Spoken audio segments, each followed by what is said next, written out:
반갑습니다, 여러분. 네. 오늘도 같이 좀 말씀을 나눠보면 좋을 것 같은데요. 먼저 요한복음 14장을 먼저 좀 펼쳐봅시다. 시간 교리문답은 조금 이따가 또 읽도록 하고요. 먼저 요한복음 14장 먼저 읽도록 하겠습니다. 요한복음 14장 16절부터 18절까지입니다. 요한복음 14장 16절부터 18절까지 말씀입니다.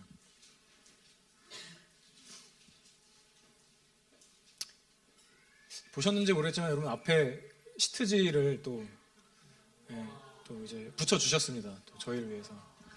네. 네, 박수를 치셔도 여기 안 계시기 때문에. 아무튼 다 찾으셨나요? 저와 한번 교독하도록 하겠습니다. 제가 먼저 16절을 읽겠습니다.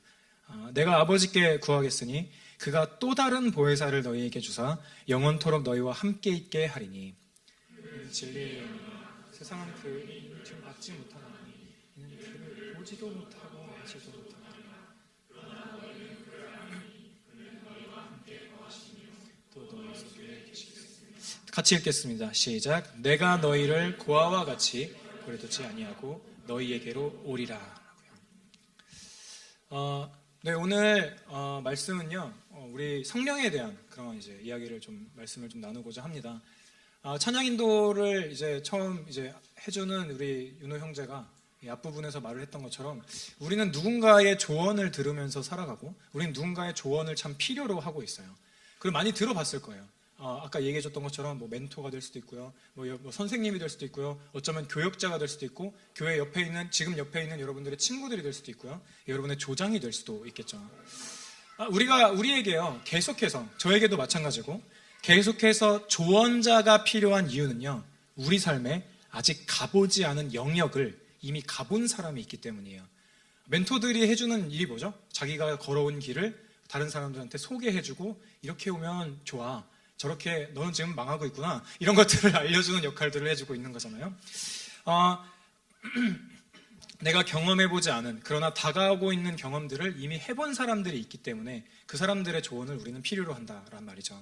혹은 같은 처지에 있다라고 하더라도 어떤 영역에 있어서는 나보다 더 뛰어나서 내가 고민하는 것들을 쉽게 해결하는 사람들이 있기 때문에 우리는 그들의 조언이 필요합니다. 여러분들이 여러분보다 조금 더 성숙한 사람들의 조언이 필요한 것만큼 저 역시도 마찬가지고 우리 모두는 앞으로도 계속해서 그런 존재를 필요로 하게 될 거예요. 그런데 우리에게 조언해 줄 수 있는 존재가 있다는 것만으로도 사실 굉장히 큰 복입니다. 여기서 한번 생각해 볼 점은요, 우리가 거쳐온 조언자들이죠.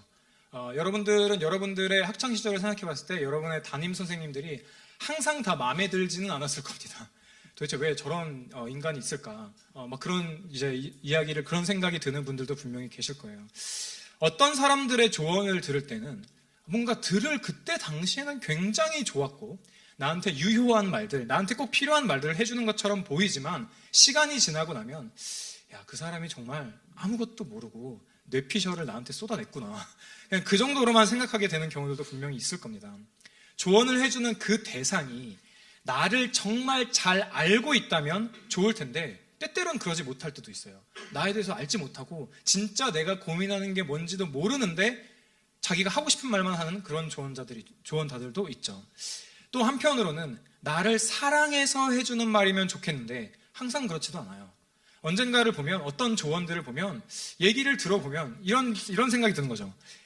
듣다 보니 그래, 뭐 좋은 말처럼 좋은 목소리로 얘기를 해주곤 있지만 순 자기 자랑을 하는 것 같아? 이런 생각이 드는 그런 조언들도 있다는 말이죠. 조언을 해주는 사람이 가지고 있는 나를 아는 지식, 나를 향한 사랑이 순간순간마다 다를 수 있다라고 하는 것은요, 우리가 듣고 있는 조언의 불완전함을 보여주기도 합니다. 굉장히 불완전하죠. 그리고 그거는요, 이 세상에서 우리가 얻을 수 있는 조언의 한계를 보여주기도 합니다. 그러면 만약에 저와 여러분에게 조언을 해주는 존재가 지혜로울 뿐만 아니라 우리를 잘 아는 존재라면 어떨까요? 모든 것을 다 알고 있는 존재라면 어떨까요? 모든 것을 다 알고 있을 뿐만 아니라 우리를 사랑한다면 어떨까요? 그리고 그 사랑이 변하지 않는다면요.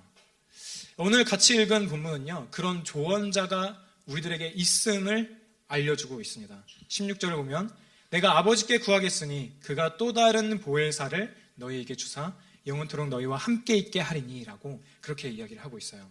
여기서 보혜사라는 말은 참 여러 가지 의미로 좀 해석이 가능한데요. 뭐 조언자, 조력자, 뭐 대언자, 위로자, 상담자라고도 우리는 좀 이해를 할 수 있습니다. 예수님께서는 이런 존재를, 이런 보혜사를 너희들에게 보낼 거야 라고 말씀을 하고 계십니다. 그리고 이 보혜사를 잠시 동안 우리에게 잠깐 들렸다가 떠날 존재로 표현하지 않으시고 영원토록 함께 하겠다라고, 영원토록 함께 하겠다라고 그렇게 우리에게 말씀을 하고 계십니다. 우리는요, 하나님 아버지라고 하는 그런 용어에는 뭔가 익숙해요. 그리고 예수 그리스도에 대해서도 조금은 익숙해요. 뭐 2부 예배 설교 때마다 매번 마지막 부분을 들으니까 그리스도께 오라는 말을 들으니까 조금은 익숙하단 말이죠. 근데 상대적으로 성령 하나님에 대해서는 잘 알지 못하기도 한 것 같아요. 제가 좀 그랬던 것 같습니다. 여러분들이 과거에 어떤 종류의 신앙생활, 어떤 모습의 신앙생활 하셨는지는 제가 잘 알지 못하겠지만 저는 뭐라 그래야 될까요? 기도원파였습니다. 이런 거 아시나요? 기도원파라고? 그래서 저는 어렸을 때부터 좀 기도원을 다녔던 것 같아요. 부모님의 손을 잡고 기도원 가고, 산기도라고 아시나요 혹시? 나무뿌리 잡고 기도하는 거 아세요? 잡으러 가면 누가 이미 잡고 있어. 그럼 딴 데로 가야 돼요.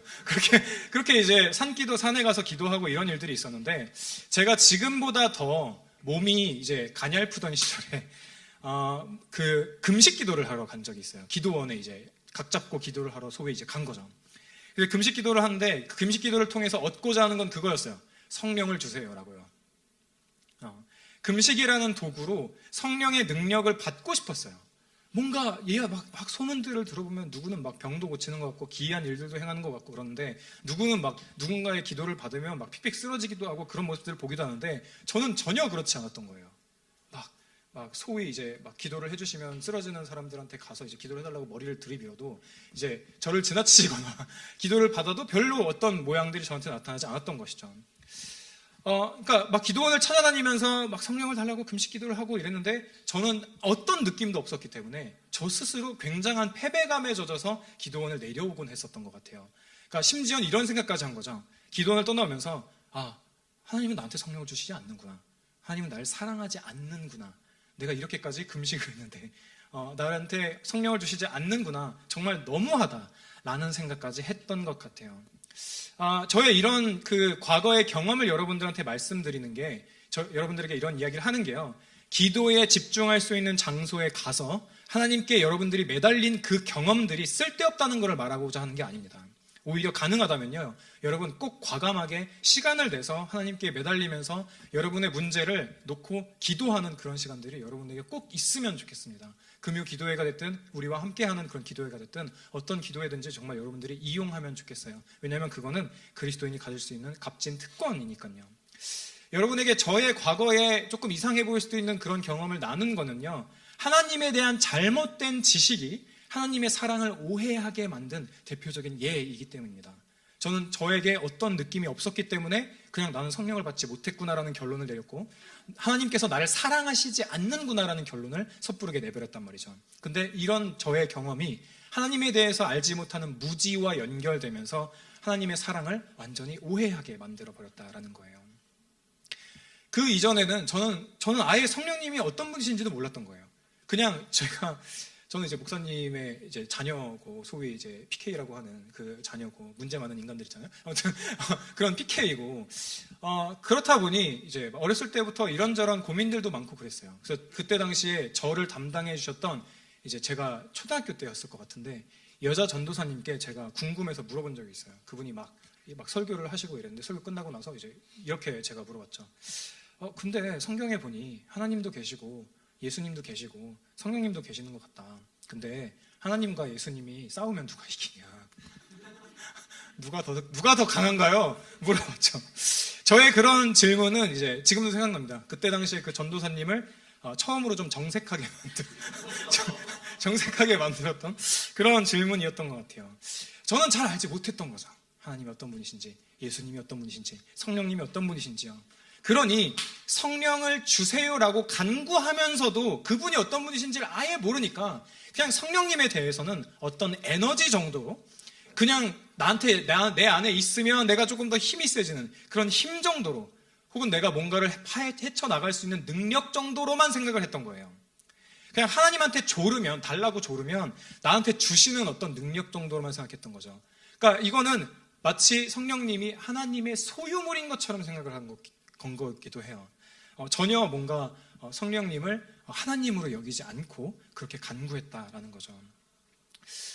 하나님을 아는 지식이요, 바른 지식이 저와 여러분의 신앙생활에 있어서 중요한 것은요, 매우 중요한 것은요, 우리가 하나님을 아는 지식이 우리의 신앙생활의 모습을 결정하고 우리의 신앙생활은 우리들의 삶의 모습을 그려내기 때문입니다.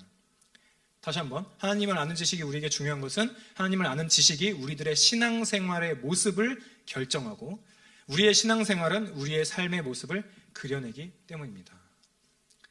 한번 생각해 보자고요. 여러분은 여러분들의 신앙생활을 지금 어떻게 하고 있습니까? 어떤 모습들을 보이고 있나요?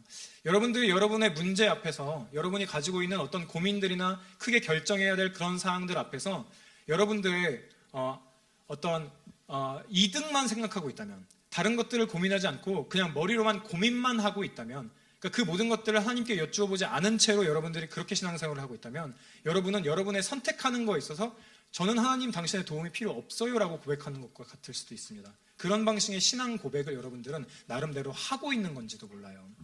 그렇게 우리들이 하나님을 아는 지식에 따라서 우리들은 신앙생활을 그렇게 하고 있다라는 겁니다. 성령님에 대해서 잘 알지 못했던 저의 신앙생활은 어땠겠습니까?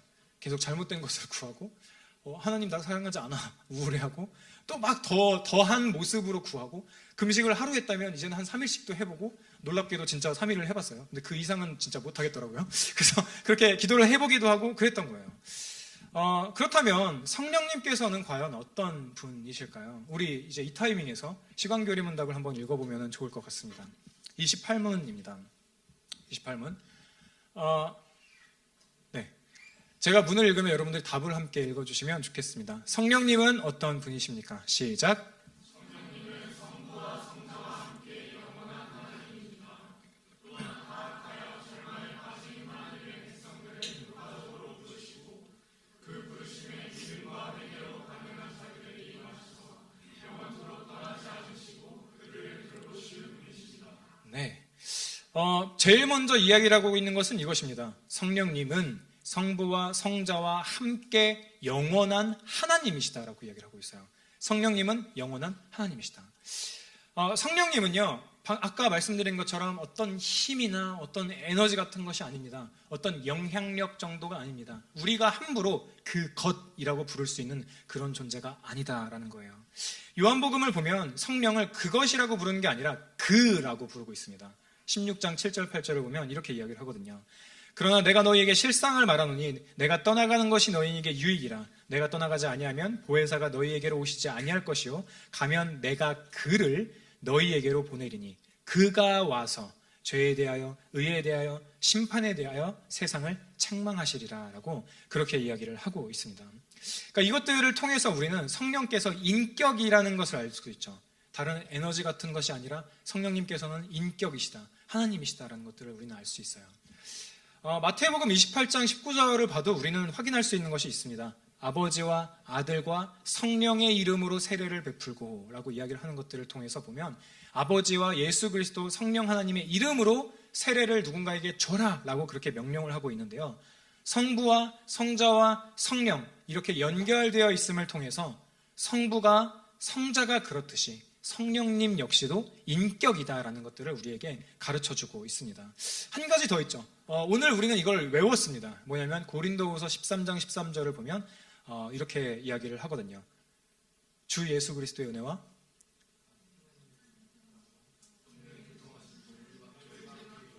네, 힘들었네요. 네. 무슨 의미일까요? 주 예수 그리스도의 은혜와 하나님의 사랑과 성령의 교통하심이 너희 무리와 함께 있을지어다. 같은 인격이기 때문에 같은 동일선상에서 이야기를 하고 그렇게 부르고 그렇게 고백하고 있다라는 거예요. 또한 사도행전을 보면 성령님이 그리스도인들과 막 동일시되는 것들을 보여주면서 막 성령이 인격이심을 우리들에게 계속해서 증거하고 있습니다. 성령과 우리는 사도행전 15장 28절 성령과 우리는 이 요긴한 것들 외에는 아무 짐도 너희에게 지우지 아니하는 것이 옳은 줄 알았노니 라고 그렇게 이야기를 하고 있죠. 초대교회 성도들은요, 성령을 향하여서 에너지와 우리는, 능력과 우리는, 힘과 우리는 이라고 이야기하지 않고 명확하게 성령과 우리는 이라고 그렇게 표현을 하고 있습니다. 성령께서 인격이 있으시다라는 거는요, 또 다른 증거는요, 성경을 보면 성령을 속이는 장면이 나온다는 거예요. 인격이 아닌 존재를 우리는 속일 수가 없어요. 근데 성령을 속이는 장면이 나온다라는 거죠. 사도행전 5장 3절을 보면 베드로가 이렇게 이야기를 합니다. 아나니아야, 어찌하여 사탄이 내 마음에 가득하여 내가 성령을 속이고 땅값 얼마를 감추었느냐. 아나니아와 삽비라는 자신의 전부를 드렸다라고 이야기를 했지만요, 사실 그건 거짓말이었고요. 그 사실을 알게 된 베드로는 그들이 성령을 너희가 속였다라고 이야기를 하고 있어요.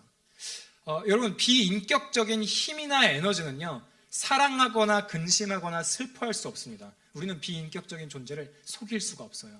성령께서 인격적인 존재이시기 때문에 우리는 그분의 사랑을 받을 수 있고 그분을 사랑할 수 있고 때로는 그분을 근심하게 만들기도 한다라는 겁니다. 성령님은 하나님이십니다. 인격일 뿐만 아니라 하나님이세요. 단순한 인격이 아니라 성령님은 영원한 하나님이십니다. 아나니아와 삽비라 이야기를 이제 통해서 보면요, 베드로는 아나니아야, 네 마음에 사탄이 가득해서 네가 성령을 속이고 땅값 얼마를 감췄느냐라고 말한 다음에 그 다음에 이렇게 이야기를 해요. 이거는 너가 지금 이야기를 한 것은 사람에게 거짓말을 한 것이 아니고 하나님께 했어. 너가 거짓말한 거는 지금 하나님을 속인 거야라고 그렇게 이야기를 하고 있다라는 겁니다. 막 성령님께서 하나님이시라는 증거는요, 곳곳에 있어요. 성령의 속성에 대해서 히브리서는 이렇게 이야기를 하기도 하죠. 하물며 영원하신 성령으로 말미암아 흠없는 자기를 하나님께 드린 그리스도의 피가 어찌 너희 양심을 죽은 행실에서 깨끗하게 하고 살아계신 하나님을 섬기지 못하게 하겠느냐라고요. 히브리서 저자는 성령을 향하여서 영원하신 성령이라고 이야기를 하고 있습니다. 모든 피조물은 유한하죠. 분명한 시작이 있고 끝이 있는 존재들입니다. 하지만 하나님은 시작과 끝이 없으신 영원하신 분이시죠. 어떤 존재가 영원하다라고 한다면 그 존재는 하나님일 수밖에 없습니다. 시편 139편 7절에서도요, 내가 주의 영을 떠나 어디로 가며 주의 앞에서 어디로 피하리까 라고 외칩니다. 이것은 무엇입니까? 성령께서 어디에나 계시다라는 거죠. 그분을 피할 수가 없다라는 거죠. 오늘 본문을 다시 한번 보면요, 이렇게 이야기를 합니다. 내가 아버지께 구하겠으니 그가 또 다른 보혜사를 너희에게 주사 영원토록 너희와 함께 있게 하리니라고요. 또 다른 보혜사에서요, 또 다른이라는 말은요, 전자와 같다라는 의미를 가지고 있어요. 그러니까 이런 말이죠. 저는 조언자입니다. 그리고 또 다른 조언자를 여러분에게 보낼 거예요 라고 이야기를 하는 것과 같습니다. 이 본문이요. 그렇게 이야기를 하고 있습니다. 요한복음 5장 58절을 봐도 예수님께서는 아브라함에 대한 이야기를 하면서 아브라함이 나기 전부터 내가 있었다라고 그렇게 이야기를 하고 있어요. 예수님은 세상을 심판하시겠다라고도 말씀하시기도 하죠. 이거는 예수님께서 나는 하나님이야 라고 말하는 것과 같습니다. 그렇게 나는 하나님과 동등한 존재야 라고 말씀하신 예수님께서 나와 같은 존재인, 나와 동등한 존재를 너희에게 보낼 거야 라고 말씀을 하신 것이고 그것이 바로 성령님이시다라는 겁니다. 지금까지 살펴본 것을 보면 성령께서는 기계가 아니고 인격이시며 피조물이 아니라 하나님이시다라는 것들을 우리가 알 수 있습니다. 그러면 성령께서 행하시는 일은 무엇일까요? 성령께서 기뻐하시는 일은 도대체 무엇일까요? 성령께서 어떤 일을 행하시는지를 우리가 안다면요, 그분께 구해야 할 것을 우리는 명확하게 구할 수 있을 겁니다. 그리고 성령의 충만함이 도대체 무엇인지에 대해서도 우리는 조금 더 알 수 있겠죠. 오늘 읽은 본문을 다시 한번 보겠습니다. 16, 17절입니다. 내가 아버지께 구하겠으니 그가 또 다른 보혜사를 너희에게 주사 영원토록 너희와 함께 있게 하리니 그는 진리의 영이라. 세상은 능히 그를 받지 못하니 이는 그를 보지도 못하고 알지도 못함이라. 그러나 너희는 그를 아나니 그는 너희와 함께 거하시며 또 너희 속에 거하 계시겠음이라. 여기에는 성령께서 행하시는 일이 나옵니다. 17절을 보면 성령을 향해 진리의 영이라고 이야기를 하고 있죠. 진리의 영이라고 하고 있는데 베드로후서, 여러분들이 잘 알고 있는 베드로후서 1장 20절을 보면 이렇게 이야기를 합니다. 먼저 할 것은 성경의 모든 예언은 사사로이 풀 것이 아니니 예언은 언제든지 사람의 뜻으로 낸 것이 아니요 오직 성령의 감동하심을 받은 사람들이 하나님께 받아 말한 것임이라 라고 그렇게 이야기를 하고 있습니다. 이것은 무슨 말입니까? 이 하나님의 감동으로, 성령의 감동으로 만들어졌다라는 것은 하나님께서 숨을 불어넣으신 하나님의 성령으로 만들어진 것이다. 그러니까 성경이 그렇게 만들어졌다라는 거죠. 성령님께서는 사람들을 감동시키셔서 우리가 가지고 있는 성경을 기록하게 하셔서 성령께서 우리가 가지고 있는 성경의 1차 저자가 되셨다라는 겁니다. 그리고 그뿐만 아니라 성령님께서는 저와 여러분의 마음 가운데서 우리가 하나님 말씀을 볼 때에, 그리고 또 우리가 설교를 들을 때에, 우리가 친구들과 대화를 나누면서 하나님에 대한 말을 나눌 때에 우리에게 우리 안에서 진리를 가르쳐 주시는 거죠. 진리를 들었다라고 하는 것은 이정용 목사님이 2부 예배 때도 말씀하셨던 것, 정말 이제 어렵다라고 말씀하신 와닿지 않아요에서 와닿게 만들어 주시는 일들을 행하신다라는 겁니다. 우리 안에서요. 성령께서 하나님이시면서 하나님이시고 하나님이신 성령께서는 성경을 기록하셨습니다. 그럼 우리가 이 사실을 동의한다면, 받아들인다면 우리는 성령의 충만함에 대해서도 다시 생각해 볼 필요가 있어요. 여러분은 성령의 충만이 뭐라고 생각하십니까? 성령의 충만은 뭘까요? 도대체 뭐가 충만해야, 뭐가 많이 있어야 성령의 충만하다라고 우리는 이야기를 좀 할 수 있는 걸까요? 에베소서 5장을 보면요, 이런 이야기를 합니다. 그러므로 어리석은 자가 되지 말고 주의 뜻이 무엇인지 이해하라. 술 취하지 말라. 방탕한 것이니 오직 성령으로 충만함을 받으라 라고 이야기를 해요. 바울은 야, 성령의 충만함을 받아라 얘들아. 그러고 나서 그 다음에 성령의 충만을 받은 사람들에게서 나오는 행동을 소개를 해줍니다. 19절부터 이렇게 얘기를 하죠. 시와 찬송과 신령한 노래들로 서로 화답하며 너희의 마음으로 주께 노래하며 찬송하며 범사의 우리 주 예수 그리스도의 이름으로 항상 아버지 하나님께 감사하며 그리스도를 경외함으로 피차 복종하라라고요. 그리고요, 재밌게도 골로새서에서 바울은 동일한 이야기를 또 하고 있습니다. 방금 읽은 건 에베소서고 골로새서에서 또 동일하게 이야기를 하는데요. 골로새서 3장은요 이렇게 이야기를 해요. 그리스도의 말씀이 너희 속에 풍성히 거하여 모든 지혜로 피차 가르치며 권면하고, 그리고 그 다음부터가 거의 유사합니다.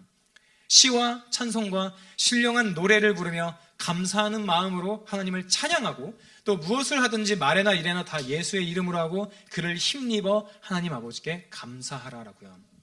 바울은 동일한 이야기를요, 다른 본문에서는 한편으로는 성령의 충만함을 받으라고 이야기를 하고요, 한편으로는 말씀에 충만하라라고 이야기를 해요. 그리스도의 말씀이 너희 속에 풍성히 거하게 해.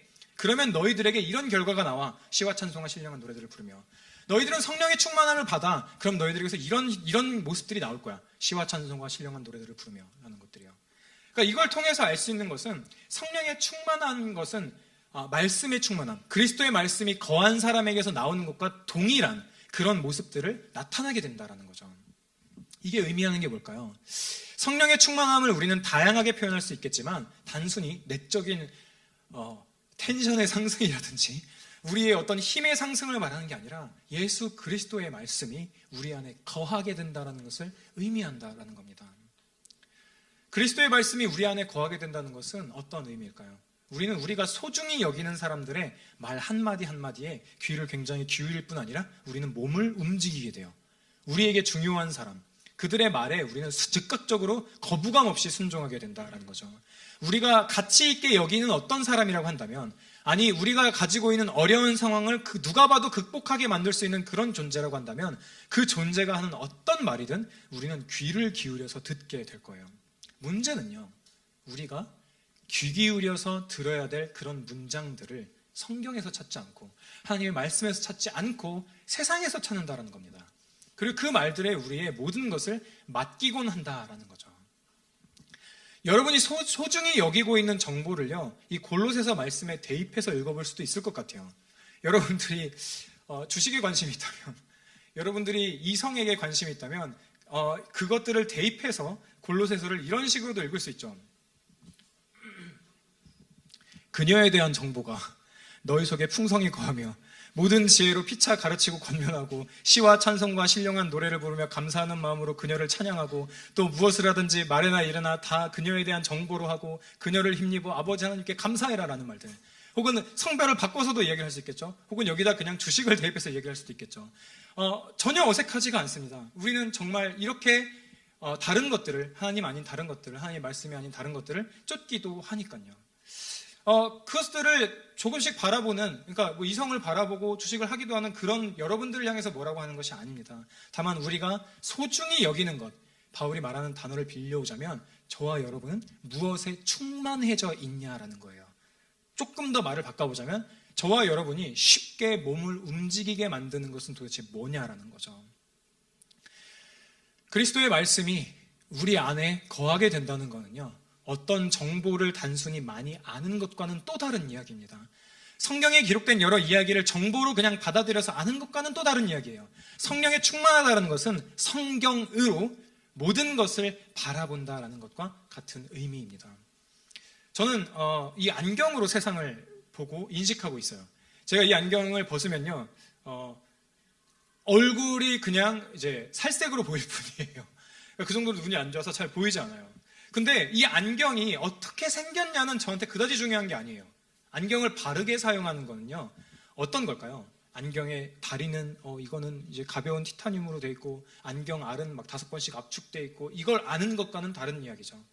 그런 정보들은 저의 시력을 교정할 수 없어요. 이 다리의 성질은 저의 시력을 교정하지 못한다고요. 제가 이 안경을 착용하고 세상을 볼 때에 저는 이 렌즈를 통해서 세상을 똑바로 바라볼 수 있게 되는 거죠. 그리스도의 말씀이 저와 여러분에게 거하게 된다는 것은요, 우리가 그동안 봐왔던 세상이 아닌 다른 시각을 갖게 되는 것을 의미를 해요. 다른 안경으로 세상을 바라보고, 다른 모습으로, 다른 안경으로, 그리스도의 복음이라는 이 안경으로 우리들의 과거를 바라볼 수 있게 되는 것, 그것 자체를 의미한다라는 거죠. 에베소서를 보면 3장에서 바울은 이렇게 기도를 합니다. 이러므로 내가 하늘과 땅에 있는 각 족속에게 이름을 주신 아버지 앞에 무릎을 꿇고 비노니 그의 영광의 풍성함을 따라 그의 성령으로 말미암아 너희 속사람을 능력으로 강건하게 하시오며 믿음으로 말미암아 그리스도께서 너희 마음에 계시게 하시옵고 너희가 사랑 가운데서 뿌리가 박히고 터가 굳어져서라고 이야기를 하고 있어요. 바울은요, 성령으로 인해 그리스도께서 그들의 마음에 거하시기를 구하고 있습니다. 그런데 이 말은 조금 이상하지 않나요? 바울은 에베소 교회에 있는 성도들에게 편지를 쓰고 있는데 그리스도께서 너희 마음에 거하였으면 좋겠어 라고 이야기를 하고 있어요. 근데 뭔가 그리스도께서 그 사람의 마음에 거하지 않으면 그 사람을 성도라고 부르기는 어려울 것 같잖아요. 근데 에베소 교회에 있는 사람들에게 성도들아, 그리스도의 말씀이, 그리스도의 마음이 너희 안에 좀 거하게 해라 라고 이렇게 권면을 하고 있더라고요. 그리고 막 이렇게 얘기하죠. 능히 모든 성도와 함께 지식이 넘치는 그리스도의 사랑을 알고 그 너비와 길이와 높이와 깊이가 어떠함을 깨달아서 하나님의 모든 충만하신 것으로 너에게 충만하게 하기를 구한다라고 이야기를 해요. 이건 무슨 말일까요? 성경을 읽으면서 성령께서는요, 예수 그리스도를 나타내시는 것, 그리스도께서 우리 마음에 거하신다라는 것, 그것을 아는 것과 그것을 느끼고 의지하는 게 다른 의미다라는 거예요. 그냥 단순히 글로 아는 것과 그분을 정말 신뢰하는 것과는 다른 말이다라는 거죠.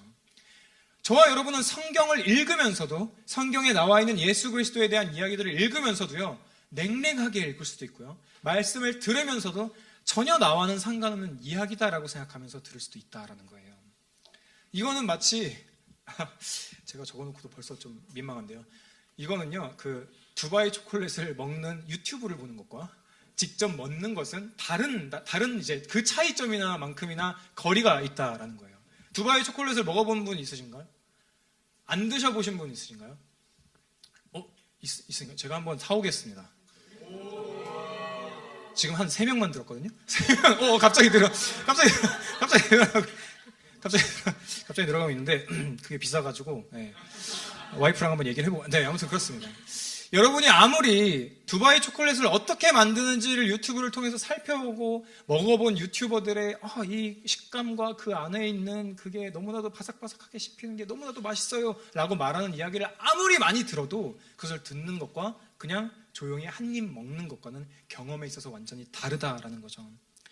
성령께서 저와 여러분의 삶에 행하시는 일이 이런 일들입니다. 성령께서는 성경을 기록하셨기 때문에요, 객관적인 진리의 저자이실 뿐만 아니라 주관적인, 우리가 경험하는 방식으로의 그런 진리의 저자이기도 하십니다. 성령께서는 성경의 내용이 진짜 우리들의 삶에 들어와서 우리를 변화되게 하시죠. 성경의 내용을 그냥 문학 작품으로 인식해서 공부할 거리로 보게 만드는 게 아니라 살아있는 하나님의 말씀으로 인식하게 만든다라는 거예요. 성령께서는 성경을 기록하시고 성경을 우리에게 적용시키셔서 하나님의 말씀으로 보고 믿고 순종하게 하신다라는 거죠. 우리는 여러 가지 이야기를 하면서 예수님께서 이런 얘기를 하는 본문을 읽었습니다. 내가 아버지께 구하겠으니 또 다른 보혜사를 내가 너희에게 주사 그가 또 다른 보혜사를 너희에게 주사 영원토록 너희와 함께 있게 하리니라고요. 그리고 여기서 보혜사가 가지고 있는 뜻이 뭐 조력자 뭐 이런저런 뜻이 있다라는 말들을 이제 말씀을 드렸어요. 근데 이제 팀 켈러 목사님은요, 이 부분에 있어서 16절에 또 다른 보혜사라는 것을 이렇게 해석을 합니다. 이 본문은 이런 의미다라는 거예요. 내가 하나님께 간구해서 너희에게 다른 법률 대리인을 보내주겠습니다 라는 거예요. 법률 대리인이 뭐죠? 소송해보신 분 있으신가요? 다행히 아무도 안 들었어요? 네. 법률 대리인은 어떤 사람이죠? 내 입장에서 나 대신에 나를 보호하고 나를 대표해서 대신 법정에서 다퉈주는 사람이죠. 논쟁이 필요하다면 논쟁을 하기도 하고 적으로부터 나를 보호해주는 사람이에요. 나에게 공감하면서도 맞서주는 그런 사람이다라는 거죠. 그럼 왜 예수님께서는 성령을 보혜사, 법적 대리인이라고 하셨을까요? 왜냐하면 성령께서 이 땅에서 우리 안에 일할 때에 우리 안에 일하실 때에 때때로 우리와 논쟁하시기 때문이에요.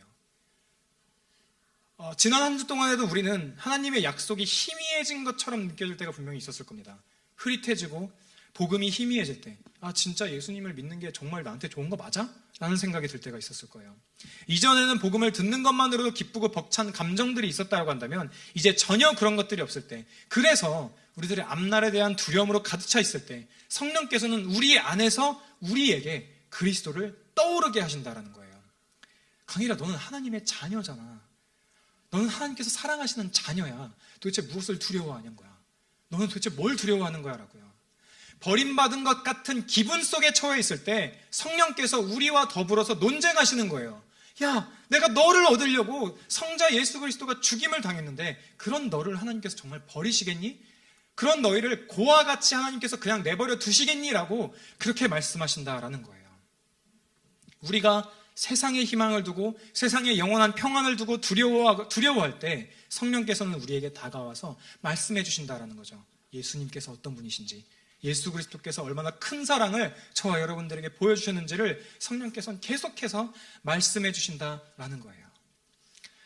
요한 1서를 보면 이런 이야기가 있습니다. 나의 자녀들아, 내가 이것을 너희에게 쓰면 너희로 죄를 범하지 않게 하려 함이라. 만일 누가 죄를 범하여도 아버지 앞에서 우리에게 대언자가 있으니 곧 의로우신 예수 그리스도라. 성경은요, 우리가 죄를 지을 때에 아버지 앞에 변호자가 있다라고 이야기를 하고 있어요. 예수 그리스도를 믿을 때 예수 그리스도께서는 우리의 변호사가 되셔서 하나님 앞에서 우리를 변호해 주신다라고 그렇게 표현을 하고 있죠. 하늘 법정에서 저와 여러분의 죄가 막 나열될 때, 오강일에 뭐가 있을까요? 말할 수 없어요. 그런 죄가 잔뜩 나열될 때 예수 그리스도께서는 그건 강일이의 죄가 맞습니다 라고 말씀하심과 동시에 근데 그 죄값을 내가 이미 다 치렀어요 라고 하나님께 말씀하신다는 거예요. 그렇기 때문에 더 이상 죄값을 치를 게 없습니다 라고 변호해 주신다는 거죠. 우리의 변호사 되시는 예수 그리스도께서는 법정에서 감정에 호소하시는 게 아니에요. 확실한 증거를 가지고 그분이 믿는 자들의 무죄함을 요구하신다는 거죠. 그리스도께서 이런 일들을 하실 때요, 성령께서는 이 땅에서 우리의 변호자가 되시는 거예요. 하늘에 계신 그리스도의 변호를 우리에게 증거해 주시는 거죠.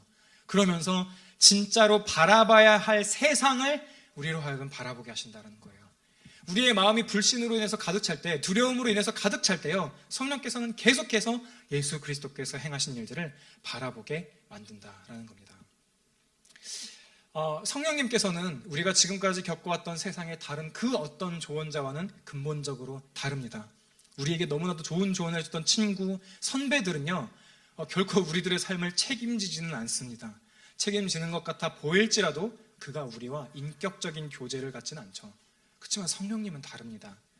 첫 번째 대언자이신 예수 그리스도께서는 하나님께 우리를 대언하시지만 두 번째 대언자이신 성령께서는 우리에게 말씀하십니다. 그분이 기록한 성경을 통해서요. 여러분이 살고 있는 삶의 영역 가운데에서, 삶의 터전 가운데서 매달 아니면 매주, 아니 여러분의 회사 어딘가에서든지 매일 여러분 자신을 오디션에 올리곤 합니다. 사람들의 인정을 받고 사회에서 1인분을 해야 한다는 압박감은 더욱더 커지고, 그럼에 따라서 여러분들은 거절감에 시달리는 그런 경험들도 분명히 하셨을 겁니다. 지금 여러분들의 상황은 어떻습니까?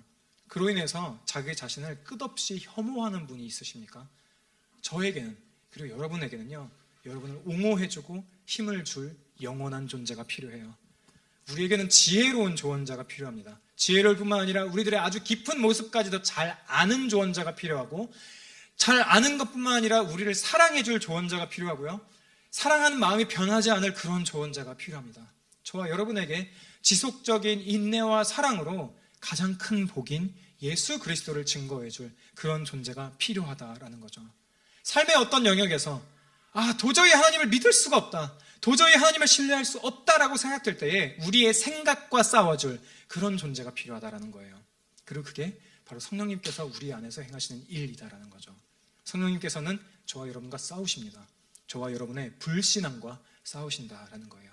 하나님의 선하심이 의심될 때 성령께서는 아니야, 성부께서는 너를 위해 가장 사랑하는 아들 예수 그리스도를 이 땅에 보내셨어, 그분이 너를 선하게 대해주시고 계셔 라고 우리에게 말씀해 주신다라는 거죠. 우리가 예수 그리스도가 어떤 분인지 알지 못해서 성경을 펼치고 설교를 들을 때 우리에게 예수 그리스도를 증거해 주시는 분, 그분이 바로 성령님이십니다. 우리 시간 함께 기도합시다.